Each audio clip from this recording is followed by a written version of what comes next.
আজ আপনারা হাইলি সাসপিসাসে শুনবেন রবীন্দ্রনাথ ঠাকুরের অনুগল্প মেঘদূত। গল্পটি শুনে নেওয়া যাক।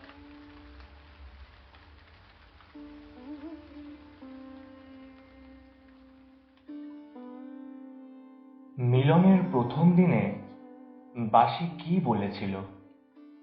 সে বলেছিল, সেই মানুষ আমার কাছে এলো যে মানুষ আমার দূরের।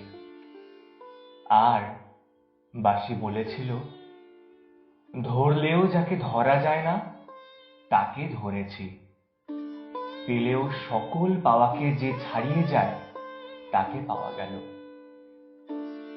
তারপরে রোজ বাঁশি বাজে না কেন? কেননা আধখানা কথা ভুলেছি। শুধু মনে রইল সে কাছে, কিন্তু সে যে দূরেও তা খেয়াল রইল না। প্রেমের যে আধখানায় মিলন, সেইটাই দেখি, যে আধখানায় বিরহ সে চোখে পড়ে না।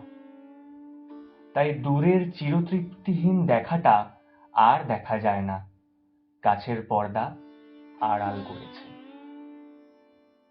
দুই মানুষের মাঝে যে অসীম আকাশ, সেখানে সব চুপ, সেখানে কথা চলে না।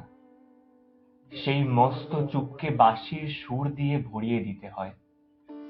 অনন্ত আকাশের ফাঁক না পেলে বাঁশি বাজে না। সেই আমাদের মাঝের আকাশটি আধিতে ঢেকেছে, প্রতিদিনের কাজে কর্মে কথায় ভরে গিয়েছে, প্রতিদিনের ভয় ভাবনা কৃপণতায়। এক একদিন জ্যোৎস্না রাত্রে হাওয়া দেয়, বিছানার পরে জেগে বসে বুক ব্যথিয়ে ওঠে।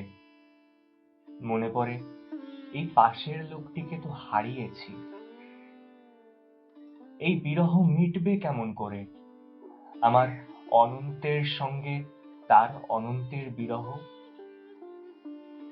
দিনের শেষে কাজের থেকে ফিরে এসে যার সঙ্গে কথা বলি, সে কে?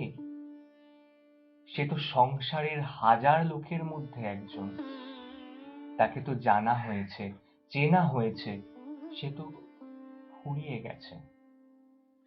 কিন্তু ওর মধ্যে কোথায় সেই আমার অফুরান একজন, সেই আমার একটি মাত্র?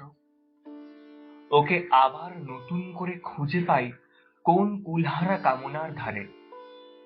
ওর সঙ্গে আবার একবার কথা বলি সময়ের কোন ফাঁকে, বনমল্লিকার গন্ধে নিবিড় কোন কর্মহীন সন্ধ্যার অন্ধকারে।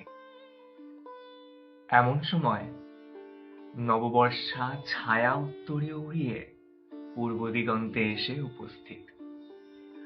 উজ্জয়িনীর কবির কথা মনে পড়ে গেল। মনে হলো প্রিয়ার কাছে দূত পাঠাই, আমার গান চলুক উড়ে পাশে থাকার সুদূর দুর্গম নির্বাসন পার হয়ে যাক।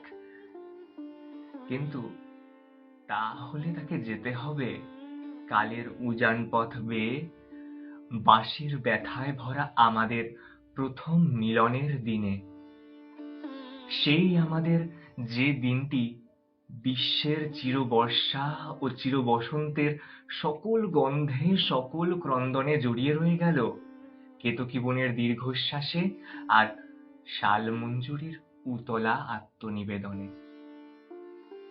নির্জন দিঘির ধারে নারকেল বনের মর্মর মুখরিত বর্ষার আপন কথাটিকেই আমার কথা করে নিয়ে প্রিয়ার কানে পৌঁছিয়ে দিক, যেখানে সে তার এলো চুলে গ্রন্থি দিয়ে আঁচল কোমরে বেঁধে সংসারের কাজে ব্যস্ত।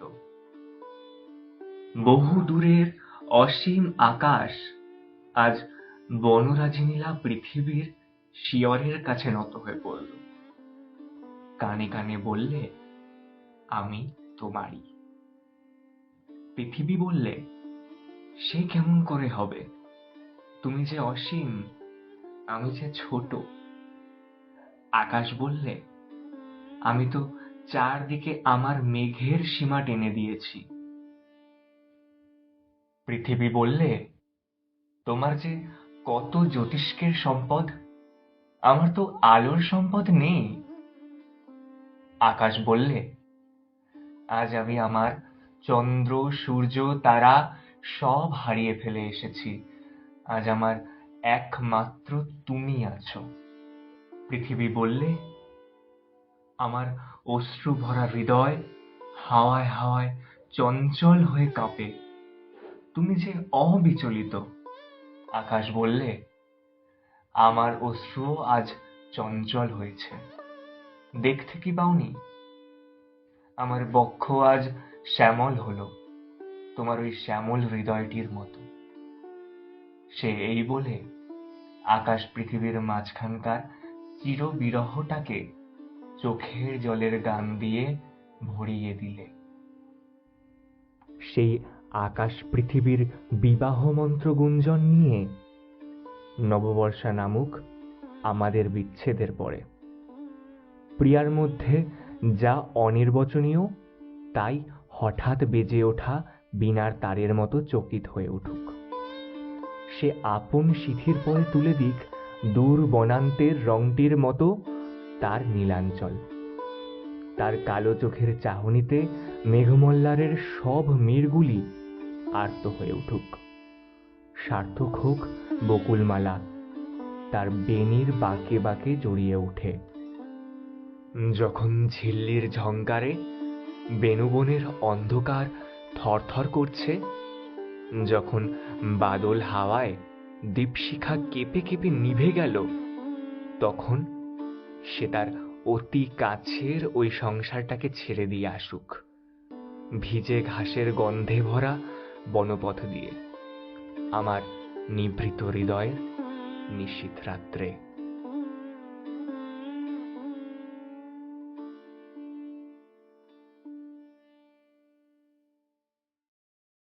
রবীন্দ্রনাথ ঠাকুরের জন্ম 7ই মে 1861 সালে, মৃত্যু 7ই আগস্ট 1941। সাহিত্যের জন্য পেয়েছেন নোবেল পুরস্কার। বাংলা সাহিত্যে তিনি এক সবসময় জ্বলতে থাকা উজ্জ্বল ধ্রুবতারা।